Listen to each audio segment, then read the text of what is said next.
Hi everyone, it's Becky here. So welcome to another new video on my YouTube channel. And so nothing is too boring or ordinary to be recorded in art. So here today I am sketching these two cans of beans and tomato soup. So yesterday afternoon I sketched my cup of coffee and slice of garlic bread. So today I'm going to sketch the two cans on the bottom right hand page over here and here. Let's go. So as always, I use a waterproof ink pen to start drawing.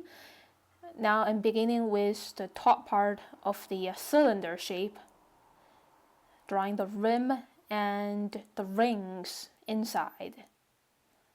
Drawing the body and the bottom is nice and round.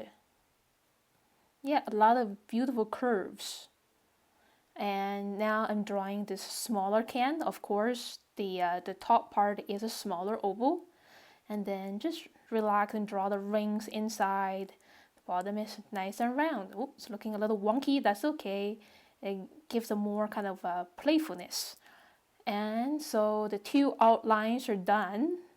It kind of looks like batteries. I'm starting to draw the label parts. As you can see, these label pieces, they're following the surface curve of the cylinder. Yeah, lots of curves to follow. And the brand, the little symbols, again, all banners and writings, they should roughly follow the surface curve of the cylinder like this.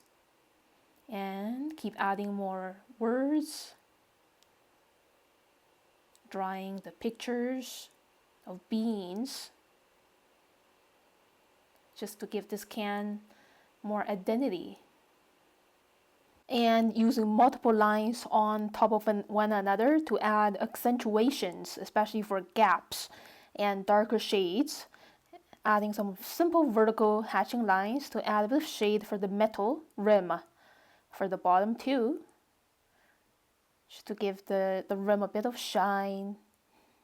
And now I'm adding the surface details on the package of the tomato soup, the banner, and the spoon holding the soup, and the bowl. As you can see, the bowl is not a perfect oval anymore because the surface is curving.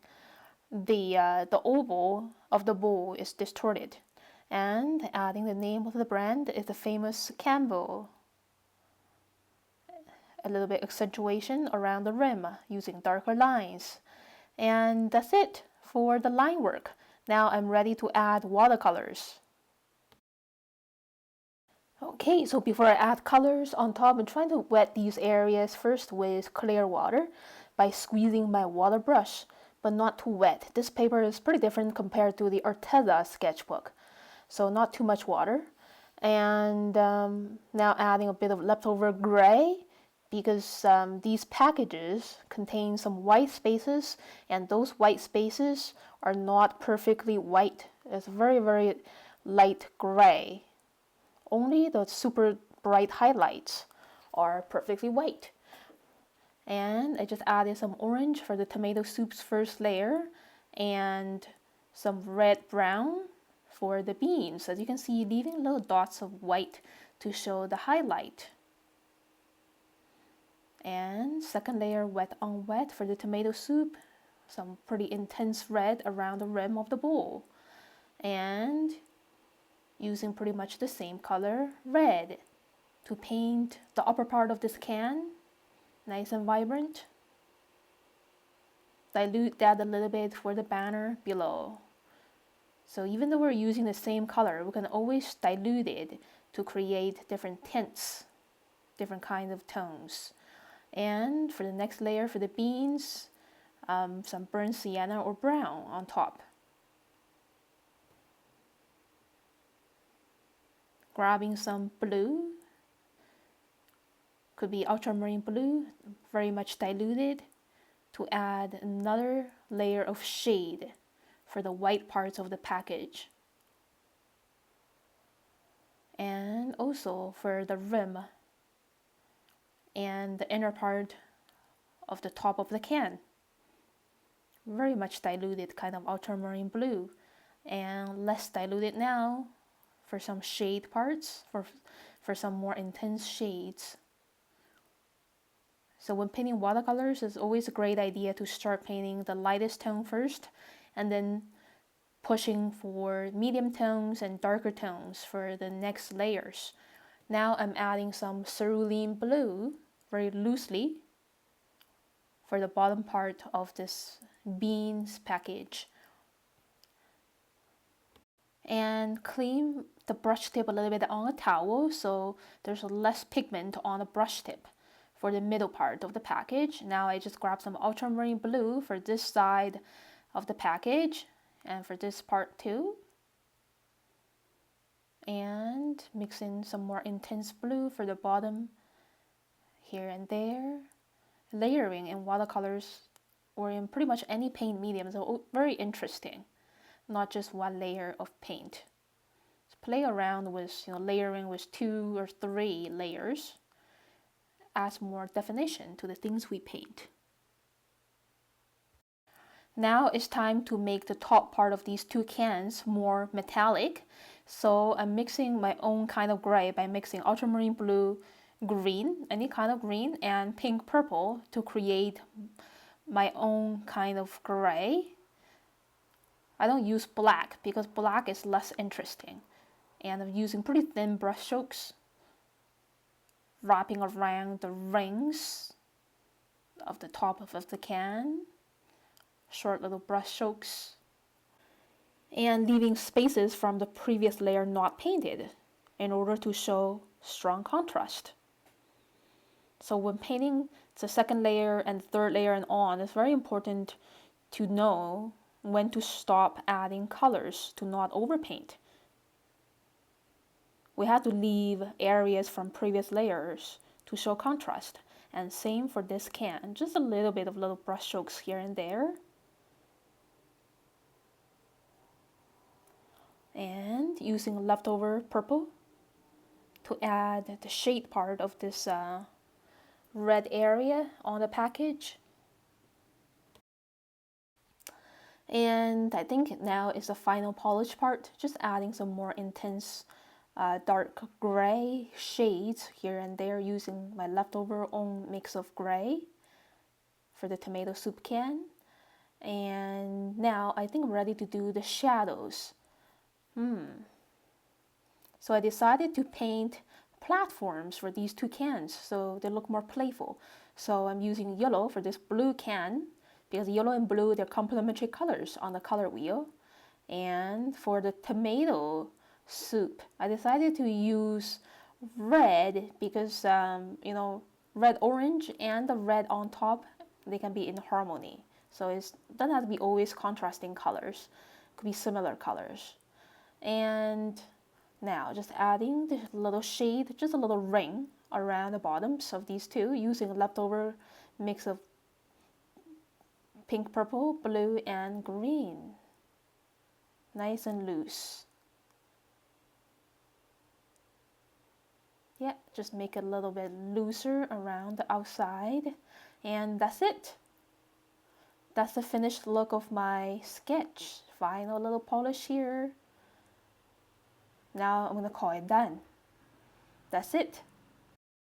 So moving on, I'm going to sketch this cute moose or deer ceramic bowl that I bought a few days ago. So I'm going to use this for my soups and pasta and noodles. And I'm going to sketch this bowl in this angle. It looks like the deer is playing hide and seek a bit. And kind of like spending a minute or so to visualize the sides of the bowl. And now I'm starting to draw the chubby oval, the opening, and the bottom part. The handle is also a very chubby and short cylinder. Now I'm adding the rim of the bowl using very thin pressure and a little bit of the loose broken lines. Even gentle pressure to draw the inner dimension of the bowl. As you can see, very gentle line and the curve. Now I'm starting to draw the little deer's head, the ears, the nose. Yep, this part is just very playful, just like cartooning. And drawing this kind of things is very relaxing. So when there's so many details on a piece of ceramic or furniture or fabric or any kind of object, it don't have to be the same. So just try your best to draw as many details that you can see and capture that you can fit inside the large shape. That's okay. You don't have to make it look exactly like the same thing. If you miss a piece or two for the pattern, that's okay. No one's gonna check. So just relax and draw. So now I'm drawing the florals and the cute little thingies on the exterior of the bowl. Very well designed. A little shine for the handle. Now I'm ready to paint watercolors again. And as always, just wetting the whole area first with clear water and adding this leftover, very much diluted yellow-orange tone, because a lot of ceramics have this kind of undertone. And adding some viridian green for the first layer, especially for the handle, there's a bit of shine. As you can see, I'm leaving tiny rings and streaks to show the highlight on the handle. And second layer, a more intense kind of green by mixing a bit of blue and a little bit brown too to intensify the green, and less water too.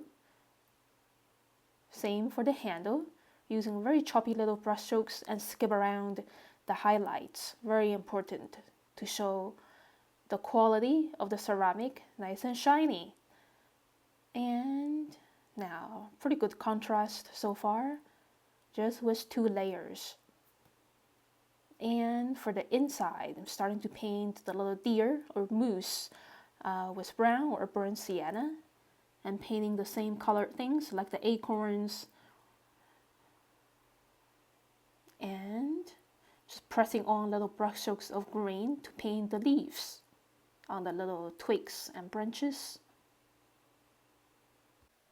So as I mentioned before in my previous videos, the technique of painting watercolors is very important to work from the lightest tones and then adding on medium tones. As you can see, I'm adding a little bit less diluted brown for the deer's head and less diluted greens for the second layer of the leaves. It's all about working through the layers that we bring more definition to the things we paint, rather than just painting one intense layer and just call it done. So yeah, I just add another layer of leftover brownish gray for the inside of the bowl, and you can see leaving a little ring in the middle to show the shine of ceramic. Another very important decision. So now I just decided to give the little bowl a platform to stand on, so it looks more three-dimensional on the page. Just wetting the bottom area and use leftover gray to paint the shadow. And pretty easy, that's it. And lastly, I want to add a little bit of cerulean blue for parts of the leaves. Here and there, just a tiny bit. Very much diluted. And that's the sketches for today's video. So thank you so much for watching. Stay tuned for the next vlog video of my trip to Main Street, Vancouver, of how I filled the space on the upper left corner. So thank you so much for watching my video. If you like my video, please click like and leave me a comment below. Subscribe to my channel for weekly updates, and check out the links in the description part of this video for my upcoming live classes on Zoom. Have a great day, everyone.